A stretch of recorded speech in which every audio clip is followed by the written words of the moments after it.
ሁሉም በጊፍት ነው የተገዙት። እኛ በጊፍት ከሆነ ነው ሳሪ ሁሉም በአንበሳ ተገዝተው ነው አልኩኝ። አዎ ነው የምለው እኔ በነገራችን ላይ ካልኩም በጥቅማ ጥቅም ከሆነ አዎ ተጠቅማችኋል እላለሁ። እኔ አልዋሽም። ባይ ዘ ወይ ሚዲያ በጥቅና ነው የምታወቀው። ካልኩ አዎ ብያለሁ ነው የምለው።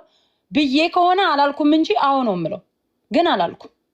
እርግጠኛ ነኝ ሪከርድ አታመጭልኝም። ግን በጓደኝነት እንደዛ ከሆነ እኛ ማስረጃ እናመጣለን። ችግር የለም።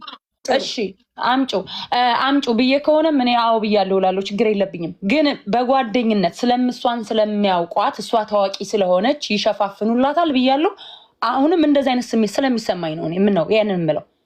እንደዚህ አይነት ስለሚሰማኝ ኦኬ ጥሩ። እናንተ ለእውነት ከቆማችሁ እኔ ሙኒት ጋር ምንም ችግር የለብኝም። ሙኒት በምታረገው ነገር ደስ ይለኛል። እኔም ደሃ መርዳት ስለምወድ ደስ ነው የሚለኝ። የተቸገሩ ሰዎች ጋር ስትደርስ ደስ ይለኛል። እሱ ጥሩ ፓርት ነው። ግን ደግሞ በውስጥም እሷን አምነዋት እንደመታመን አምኖ እንደመከዳት እና በዛ ባደረጉት ልክ ያደረጉትን ሳይደረግላቸው ሲቀር እንዴት እንደሚያምን ነኝ የማውቀው። ስለዚህ እነዛን እህቶቿን በውስጥ አሁን እሷን አምነዋት ምንም እኮ ሙኒትን በሚዲያ ነው የሚያውቋት። እንደዚህ ይሰራሉ ስትላቸው በአንድ ወር ከ15 ቀን ጨርስልሻለሁ ስትላቸው እንደውም አከፋፈሉ ስማርት ቢሆን እኮ መጀመሪያ 30% ከዛ 40 መጨረሻ ላይ 100% ነው የሚከፈለው። 100% ነው እኮ የሰጧት።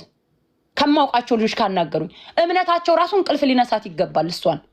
ስለዚህ አልካደችም። አዎ አልካደችም። እሱ ጥሩ ፓርት ነው፣ ጥሩ ጎን ነው። ግን ደግሞ ልጆቹ አሁን አንዷ ከነገረችኝ አንድ ነገር ብቻ ልናገር። ታምራት በአንድ ወር ከ15 ቀን አስጨርስልሻለሁ አለችኝ አለች። ከዛ እኔ ደግሞ ከገጠር ወንድሜን ወደ ከተማ አምጥቼ በአንድ ወር ከ15 ቀን የሚያልቅ መስሎኝ ቤት ተከራየው። ምግብ እችላለሁ አለች። የትራንስፖርት አለ አለች። የቤት ኪራይ አለ 11 ወር አለች። አረብ ሀገር ማዳም ቤት እየሰራች ከተማ ሰው አስቀምጣ የትራንስፖርት የምግብ የቤት ኪራይ 11 ወር ጠበቀቻት። ያቺ ልጅስ ይሄንን ነው እኮ ማሰብ ያለባችሁ። እንደዚህ አይነት ሰዎች 17 ሰዎች አሉ። እነዛን አስቧቸው። አዲዎች አሁንም ትምር ሐቢብቲ እቺ ልጅ እኔ ጋር መጣለች። በነገራችን ላይ 11 ወር አለችሽ። ውሸታም ናት። መጀመሪያ ለኔ ማለት 7 ወር አለች። ከዛም በኋላ ሙኒትም ጋር ስደውል ስንት ወር? 1 ወር ከ20 ቀን ምናምን አለች። ስለዚህ ሁሉንም መጥቶ የሚነግሩሽ እውነት ብልሽ ማለት አንቺ ደግሞ መወሰን ቶሎ የለብሽም እህቴ። መቸኮል የለብንም።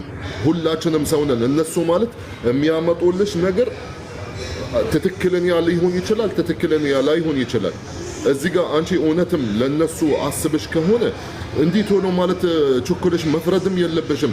የሙኒትም ስልክ ሰጡኝ። ሄሎ እህት ሙኒት፣ እንዲህ አንቺ የምታደርጊው ነገር ደግ ነው፣ ግን እንደዚህ እህቶች እየደወሉብኝ ምንድን ነው ነገሩ? ከዛም በኋላ መልስ ልታገኝ ትችያለሽ። ከዛም በኋላ እነዛ ልጆች ተመለሰሽ በጠይቃችሁ አዎ 1 ወር ከምናምን 11 ወር እንዴት ሆነ እህቴ? እቺ ልጅ አሁን የምትነግረኝ ወንድሜ እዛው አዲስ አበባ ነው ሆቴል ተከራይቶ ነው የተቀመጠው አለችኝ።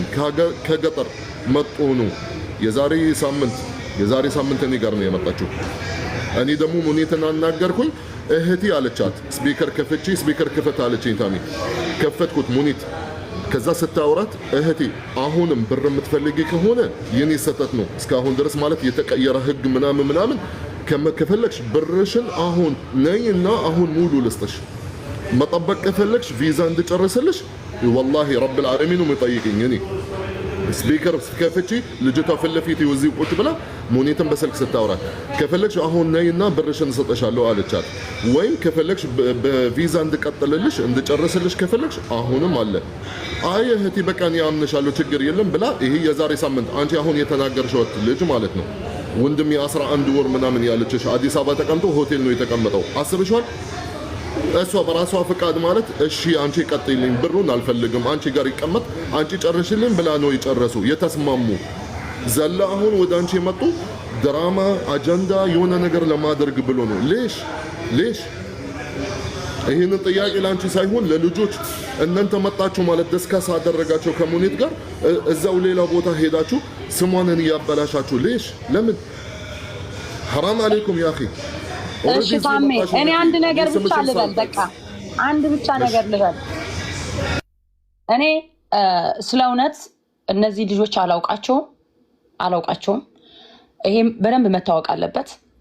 ተቸግረናል ሲሉ ሲያለቅሱ ስላየውኝ ነው እዛ ጋር ገብቼ የተናገርኩት። ለእውነት ነው የቆምኩት። ሙኒትን እኔ አሁን ከዚህ በኋላ አልነካትም፣ አልናገርም።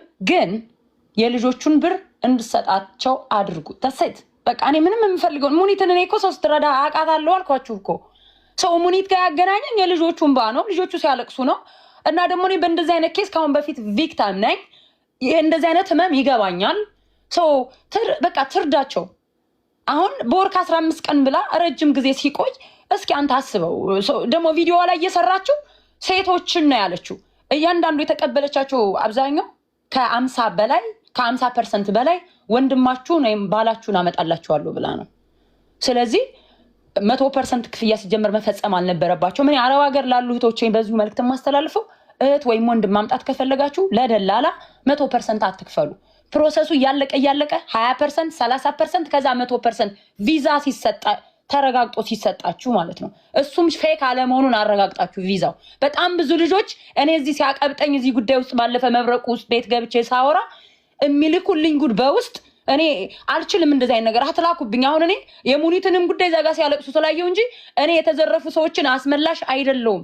ግን የአረብ ሀገር ልጆች በጣም ነው የሚያሳዝኑ። ስለ እውነት በጣም የገጠር ልጆች አማርኛቸው ራሱ በጣም እንትን የሚሉ ልጆች እንደዚህ ያክል ብር ደላላ በልቶናል፣ እንደዚህ ያክል ብር ደላላ በልቶናል።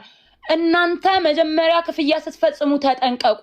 እኔ ስለ ሙኒት ብቻ ስለገባውበት ነው እንጂ ስለሌላ ደላላ አያገባኝም። ግን እባካችሁ የአረብ ሀገር ልጆች ተጠንቀቁ። በጣም ምስኪኖች ናችሁ፣ ሰው ታምናላችሁ። የሙኒትን ጉዳይ ግን እኔ ላነሳን ፈልጌ አይደለም።